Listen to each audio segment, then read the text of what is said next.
नमस्कार। केंद्रीय विद्यालय बेहोली के प्रांगण में आपका स्वागत करता है आपका अपना होस्ट राजेश वशिष्ठ केवीएस गुरु। आज हम बात करने वाले हैं कोरोना महामारी से बचने के लिए 3 मूल मंत्र, मुख्य बातें। साथियों, जब कभी आप बाहर जाएं तो मास्क का प्रयोग करना ना भूलें, क्योंकि मास्क ही आपके शरीर का कोरोना महामारी से बचाव करने का मुख्य साधन, हथियार है। अब जब हम बाहर जाते हैं तो अक्सर ये देखने में आता है कि हम मास्क को नीचे कर लेते हैं या सर के ऊपर डाल लेते हैं। ऐसा ना करें, क्योंकि इससे हमें कोरोना का प्रकोप हो सकता है।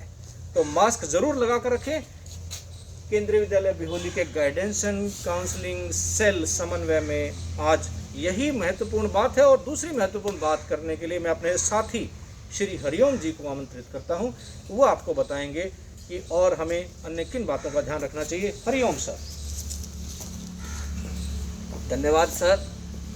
सर ने बताया कि कोरोना से किस प्रकार बचा जा सकता है। नॉर्मली आपने देखा होगा कि हमारे हाथ ही हैं जिनके द्वारा हम अपनी सभी चीज़ों को, आसपास चीज़ों को, पेन कॉपी जो भी है, वो हमें जो हमारे संपर्क में नहीं भी होते हैं फिर भी हमें उनको छूना पड़ता है, क्योंकि काम तो सभी करने ही होंगे। लेकिन ठीक है वो बात, लेकिन उससे पहले आपसे जो मैं रिक्वेस्ट करना चाहता हूँ, अपने हाथों को सैनिटाइज़र कीजिए और हैंड वॉश के द्वारा आपको अपने हाथों को अच्छे से धोना है। कम से कम 20 सेकंड तक अपने हाथों को प्रॉपर वे में हाथों को धोना है।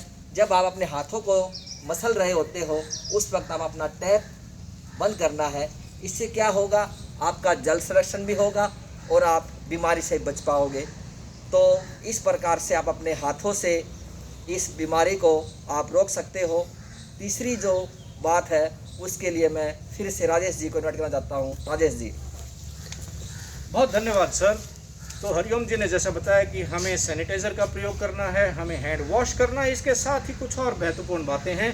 हम अगर सार्वजनिक स्थान पर हैं तो वहाँ थूके नहीं। अक्सर क्या देखने में आता है कि वहाँ पर स्पिट करते हैं, थूकते हैं। यह है एक गलत व्यवहार है हमारा और इससे भी कोरोना फैल सकता है। तो थूके नहीं। और छींक अगर आती है तो आप अपनी कोहनी का प्रयोग कर सकते हैं या आप ज़रूर अपने रुमाल का प्रयोग कीजिए। यह बेहतर रहेगा हमारे लिए और दूसरों के लिए भी। इसके साथ ही एक चीज़ और आपने गौर की होगी, सोशल डिस्टेंसिंग।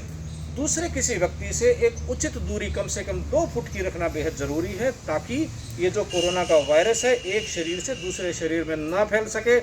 लेकिन कोरोना को फैलने से अगर बचाना है तो इस जागरूकता अभियान को सारे समाज में फैलाना है। उम्मीद है आप इसे फैलाएंगे और एक भारत श्रेष्ठ भारत बनाएंगे। जय हिंद, जय भारत।